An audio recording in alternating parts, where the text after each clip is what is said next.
êtes Simon Farrell? C'est moi. Simon, un cambrioleur en liberté surveillée, accepte de monter sur le plus gros coup de sa vie, le vol du Florentin, un diamant mythique mis en vente aux enchères par ses propriétaires.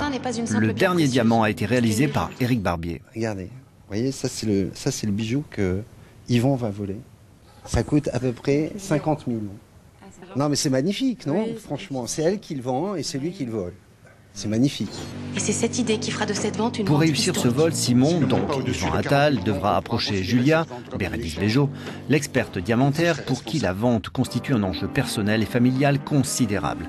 Pour son 4e long métrage, Éric Barbier s'est à nouveau attelé au thriller polar. Il avait en effet sorti Le Serpent en 2006, également avec Yvan Attal dans le rôle principal. Dans le cinéma français, en fait, il y a une période qui a été très riche entre les années 50 et les années 70 sur ce type de film. C'est vrai, il y a eu beaucoup de metteurs en scène qui se sont posés sur ce type de narration, sur ce type de scénario. Et je pense qu'un des plaisirs de travailler sur Le Dernier Diamant, ça a été de renouer avec ce genre de cinéma, qui est un genre qui a été un petit peu abandonné en France. C'est parti. Avec The Artist de Michel Hazanavicius et Le Passé d'Asghar Farhadi, Bérénice Bejo fait partie de ces actrices françaises très demandées. Monsieur, vous vous trompez, cet homme travaille avec moi. Simon, mais dis-lui!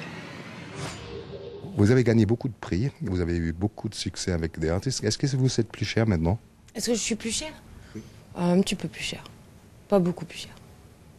Alors, vous savez pourquoi elle est très chère? En fait, c'est parce qu'elle est de plus en plus rare. Et donc, en fait, quand on est rare, on est cher. Voilà. Hein, c'est la cherté de l'absence. Voilà. Donc, en fait, c'est vrai que maintenant, c'est une actrice, je pense, qui va faire des choix. C'est-à-dire que des projets intéressants, je vais être amenée à, disons, peut-être à les recevoir plus qu'avant. Oui. Au-delà d'un casse particulièrement osé, Simon entraînera Julia vers un destin qu'elle n'aurait pas pu imaginer. Tu savais rien? Tu savais, mais tu peux, espèce de salaud! Arrête! Je suis comme toi aujourd'hui, j'ai tout. T'es pas comme moi, tu seras jamais comme moi. Les choses se sont passées de manière totalement tranquille et naturelle entre Bérénice et moi. J'ai l'impression que du premier jour au dernier jour, voilà, le rapport évidemment a changé en fonction d'une meilleure connaissance l'un de l'autre, des scènes qu'on avait à jouer, etc. Mais il y a eu une chose très facile, toujours souriante. Les scènes sont assez légères entre nous.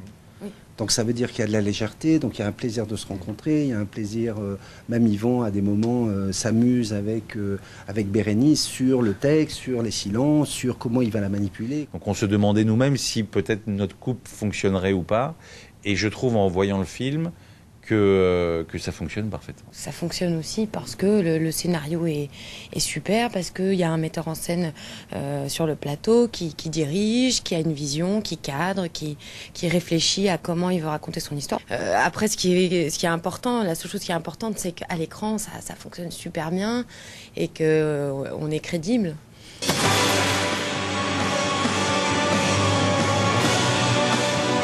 Toutes vos petites conneries, là, c'est pour me balader. Ce qui détermine l'intérêt de ce type de film, c'est les rebondissements. C'est-à-dire, c'est comment on va surprendre le spectateur en l'amenant dans une certaine piste et qui, à un moment donné, va se révéler une chose trappe. Et on va lui faire découvrir qu'il y a un autre tiroir dans l'histoire. Le Dernier Diamant vient tout juste de sortir sur les écrans français. Que tu connais. Cette pierre, c'est une saloperie qui porte malheur. Il n'y a que toi qui peux arriver à savoir.